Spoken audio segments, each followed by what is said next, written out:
Itu Anda kerap kali mengeluarkan pernyataan yang mengkait-kaitkan PDI Perjuangan dengan PKI. Ya, kenapa? Anggotanya saya nggak katakan PDIP-nya, anggotanya. Bambang Wari minta cabutan MPR tentang larangan PKI.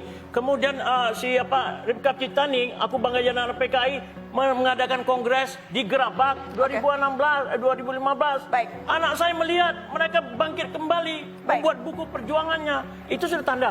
Ya, toh? Oke. Kalau misalnya kemudian Ripka Ciptani anak seorang PKI, apa salahnya? PDIP kerjasama dengan Partai Komunis Cina dalam penggadean. Tanda tangan 2012. Dan sampai sekarang penggadean Partai Komunis Cina mengkadet PDIP di kantor PDIP. Baik. Itu kerjasama, jelas dia masih ke komunis. Saya ingin... Sebentar Pak, saya menghargai pengalaman hidup Bapak. Saya menghargai pengalaman traumatik Bapak. Tapi itu tidak mungkin kita wariskan pada generasi kita terus-menerus. Tanda-tanda kebangkitan PKI lain yang Anda lihat? Ya, pertama gini, mulai tahun 65 mereka bangkit pertama menunjukkan eksistensinya. Mulai tahun 98 mereka saya berhadapan dengan Adian Nafituli di lapangan PAM Swakarsa. Mereka pakai lambang PKI, bendera PKI. Mereka siapa ini? Ini grup-grupnya orang-orang PKI. Siapa itu grup-grup orang Ya PKI? saya nggak tahu. Kalau ketika- udah ada lambang, kan katanya tanda-tanda. Saya tunjukkan tanda-tanda. Ya, tapi ketika Anda bilang kemudian, mereka memakai itu, siapa merekanya? ya, mereka kalau itu berarti bahwa katanya tanda-tanda. Berarti saya sudah bertanya. kelihatan tanda-tandanya. Tanda-tanda. Siapanya mari kita lihat. Itu. Kalian lihat tanda. Itu tanda sudah keluar satu. Nah, yang kedua, bahwa itu sudah kelihatan tanda-tandanya bahwa mulai bangkit. Orang-orang PKI mengadakan simposium. Simposium itu dilakukan oleh Lemhanas sama Luhut Panjaitan, Menko Polhukam. Tapi mereka sudah eksis di sana, langsung mereka minta supaya PKI itu orang-orang korban PKI supaya diberikan kompensasi, diberikan minta maaf pemerintah segala macam. Lah, kita yang dibunuh oleh mereka tahun 65. Bukan aja mereka yang terbunuh. Setelah para jenderal di Cemetuk, orang-orang Banser dibunuh, di Solo, di Boyolali, ribuan yang dibunuh orang PKI. Oke, Jangan Anda bela orang PKI saja. Saya minta komentar Jadi boleh? kita juga ada korban. Nah, kemudian itu tanda. Sebentar Pak, Yang kedua, biar ditanggapinya langsung. Biar ditanggapinya ya langsung. oke silakan. Ya silakan. Oke. Yang saya bela adalah kemanusiaan, Pak. Ya. Kenapa kan orang Pak kemanusiaan yang Kiflan, dibunuh? kita dengarkan dulu. Orang juga kenapa Kita nggak dengarkan bela? dulu. Cuma Kita orang dengarkan. PKI. Saya bela kemanusiaan Iya. bahwa tidak boleh orang karena perbedaan ideologi politik itu dibenarkan untuk disembelih, Pak. Lah kenapa yang disembelih ini orang-orang di Cemetuk, Baik, orang-orang baik. Banser, Pak, orang begini. yang di Solo, Pak Kiflan. orang di Boyolali. Pak Kiflan. Kenapa Anda nggak bela tadi? Pak Ini Kiflan. begini, Bela kemanusiaan, bela dong. Baik, saya membela semua, Pak. Ya tapi tadi tidak. baik Pak Kiflan. Tadi dia yang bela. Pak Saya Kiflan, begini, kita Pak. dengarkan berbicara. kita Setiap dengarkan. generasi Ya. menuliskan sejarahnya masing-masing. Ya, ya. Saya generasi yang dibesarkan pada masa Pak Harto, belajar sejarah. Ya. Kemudian kami menulis sejarah kami sendiri. Ya. Bagi Bapak, itu sejarah Bapak. Bapak punya cara tidak, menafsirkan bukan. sendiri. Saya sebagai sejarawan. Saya Baik. anak Saya muda juga belajar sejarah. punya Baik. cara menafsirkan sejarah Ya. generasi saya sendiri. Jadi tidak Untuk orang kepentingan korban, masa orang depan. korban PKI Anda tidak bela. Baik. Oh nggak benar Anda.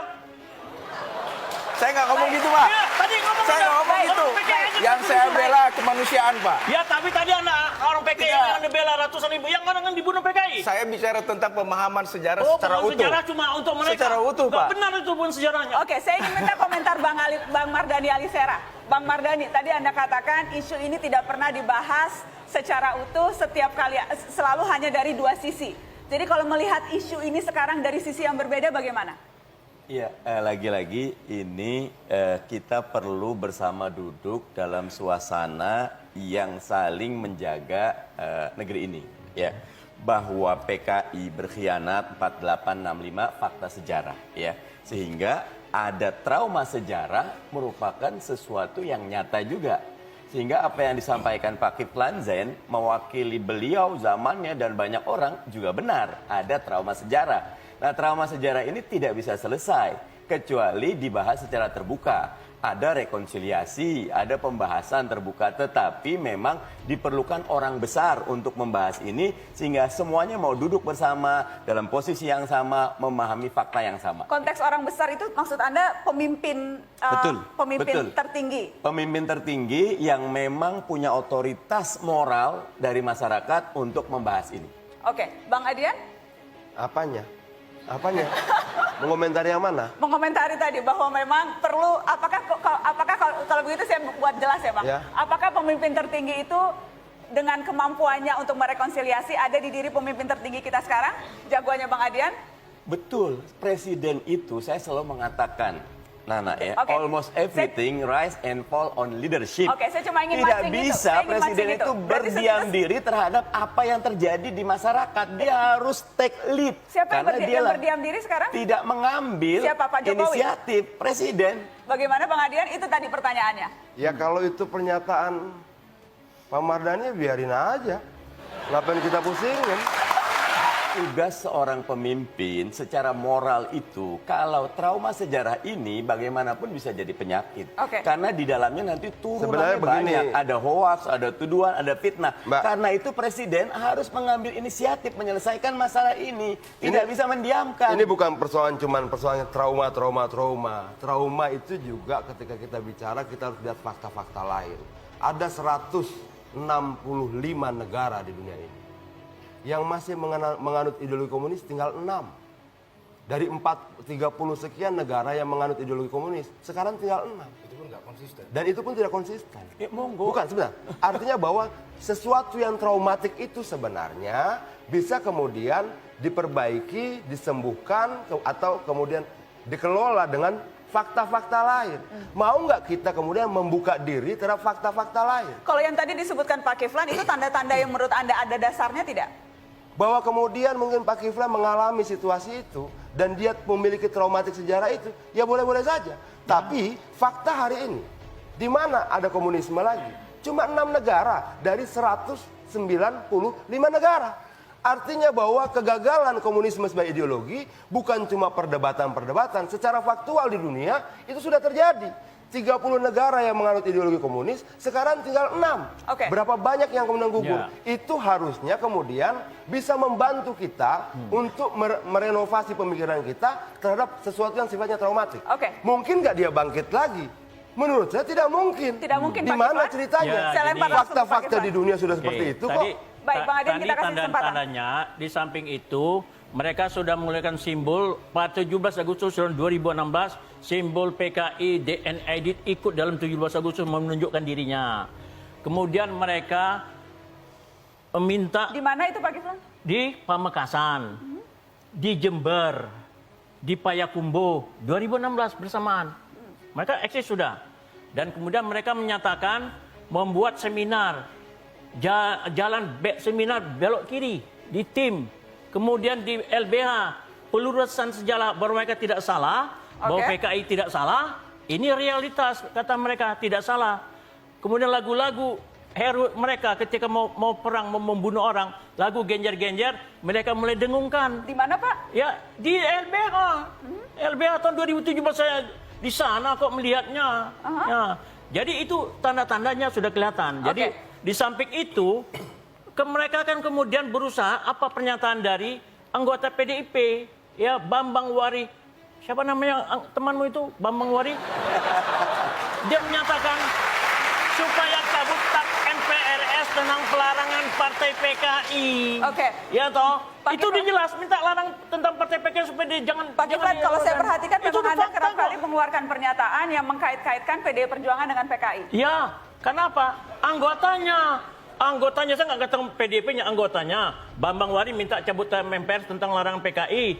Kemudian siapa Ripka Ciptani, aku bangga jadi anak PKI, mengadakan kongres di Gerabak 2015. Baik. Anak saya melihat mereka bangkit kembali, Baik. membuat buku perjuangannya. Itu sudah tanda.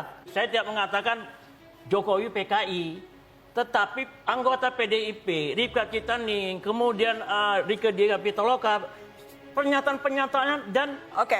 Karena mereka PDIP kerjasama dengan Partai Komunis Cina dalam pengkaderan. Tanda tangan 2012.